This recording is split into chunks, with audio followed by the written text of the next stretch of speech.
Hey guys, happy Monday. I hope you enjoyed your weekend.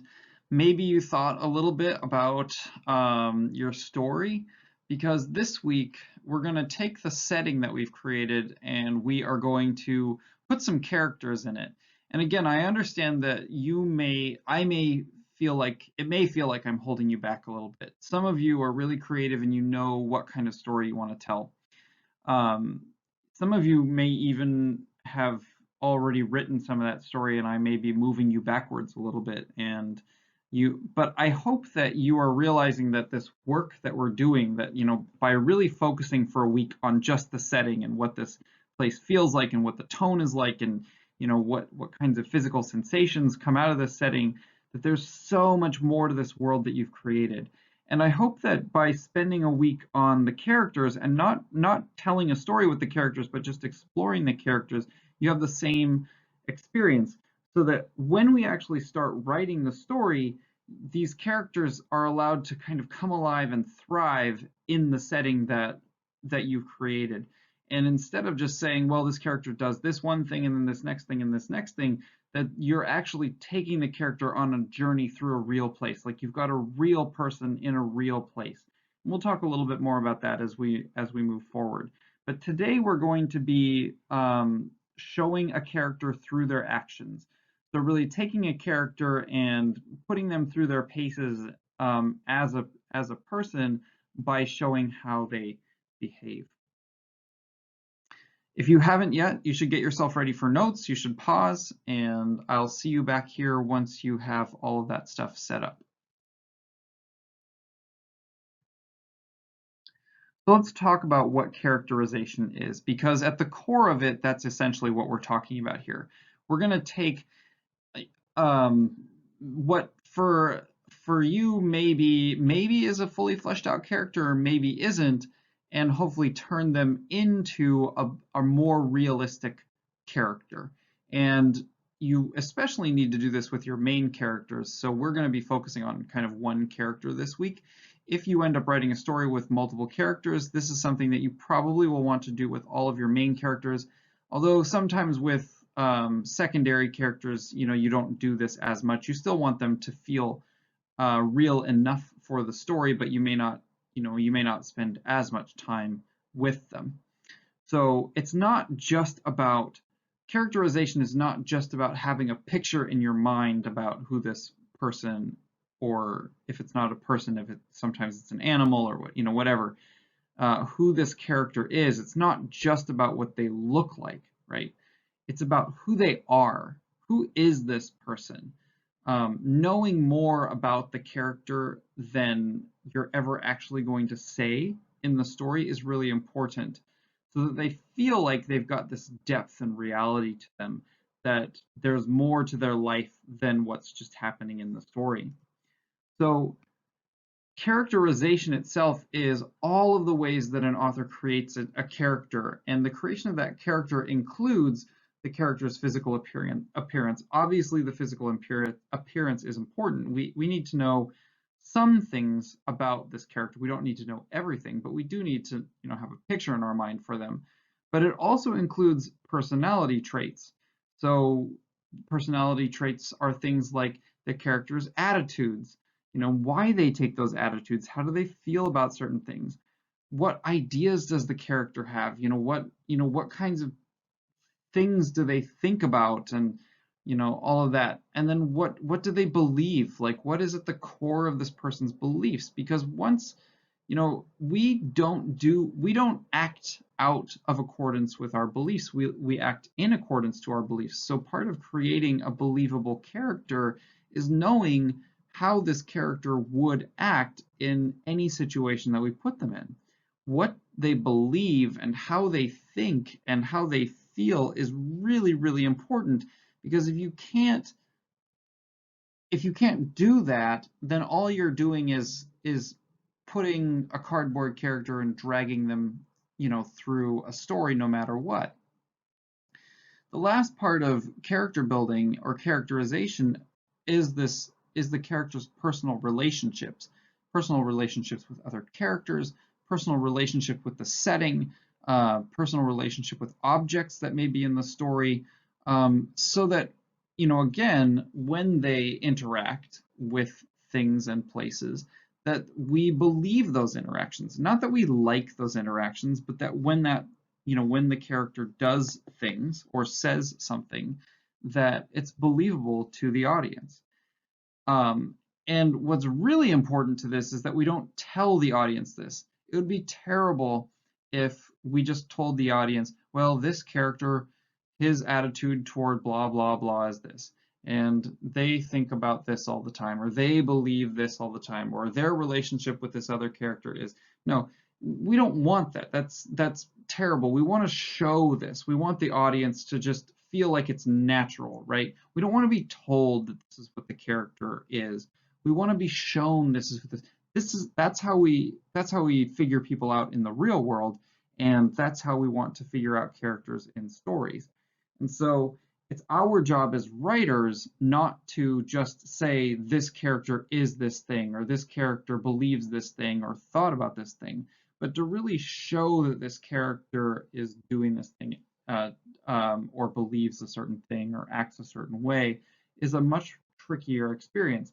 So if we look at a couple of examples here, example 1 says, Gina fluttered her dark eyelashes at Harvey, puckering her freshly painted lips at the same time. And I've picked out a couple of kind of imagery things there, the fluttering of her eyelashes, the puckering of her lips, both of which are verbs, and then freshly painted lips. This single sentence tells us a lot about who Gina is. We know that Gina physically, her physical appearance is that she's dressed up.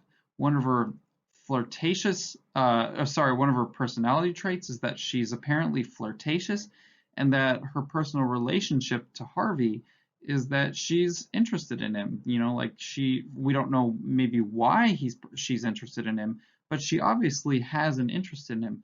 So even through this one sentence, we kind of have a sense of who Gina is. Now, that's not to say that Gina might not change as we find out more about her, because this is a single sentence. But already Gina is a little bit more than just a picture of a person. She's an actual moving experience of a person. What we didn't say is Gina had dark eyelashes. She had just put on new lipsticks because she liked Harvey. All of that information is true, right? But it's boring. It's just they're kind of at the bottom. The what we didn't say is just it's a static photograph, an unmoving photograph of Gina.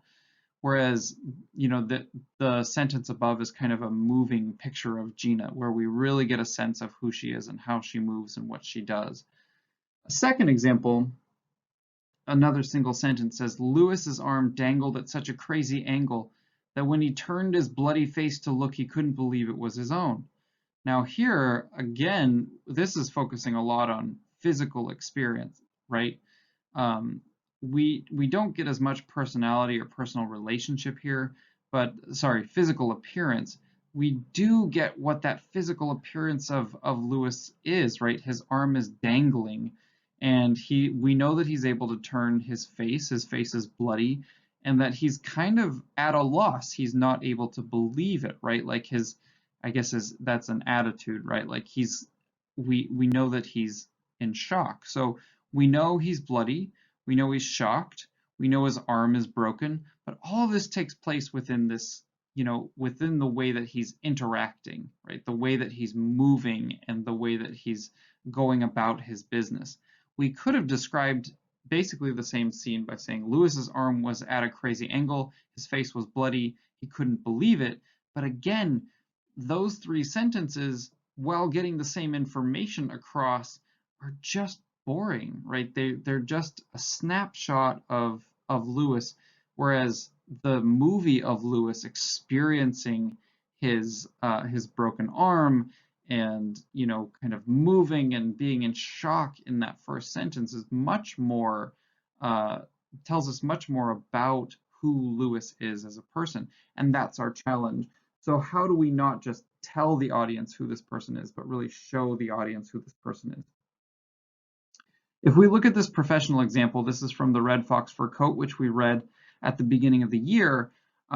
we can see this description of the bank clerk who buys the Red Fox fur coat, and really kind of see her characterization coming out. So it says she reveled in getting dressed up and in painting her lips and nails scarlet.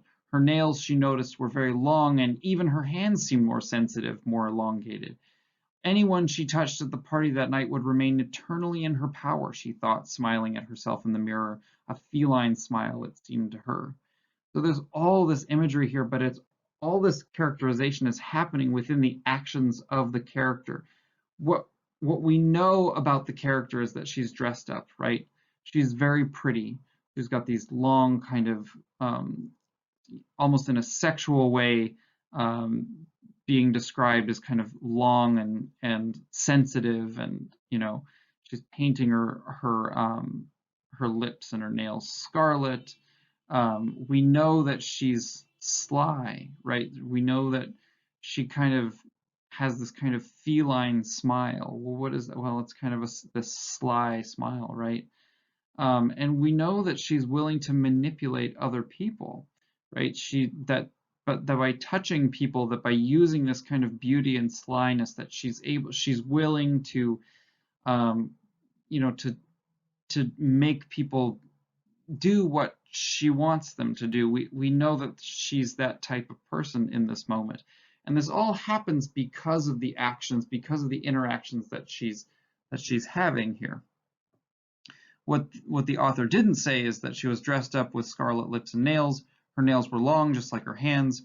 Her smile was a feline smile. Again, the same descriptions, essentially, the same person being described, but the image is very boring and static, whereas, by having her kind of move through these experiences, then we can really kind of get a sense of who she is. That movie happens in the first example and not in the second. And that's what I want you to think about for tomorrow's work. So as you think of the character that you want to be in your story, let's just take the main character for now. Who is the main character in your story? What kinds of actions, what kinds of actions can they take in the setting that you've created? So if you were to plop them down in this place that you created last week, what are they going to do? And not only what are they going to do, but how are they going to do that, right? So how are you going to use their actions to give them personality, to make, to characterize them as an actual human being with beliefs and ideas and values and a physical appearance and all of those things. You could even, if you wanted, you could have them interact with another character, but I want you to focus on one character in particular. So something to consider for tomorrow's work, and I look forward to seeing what you come up with.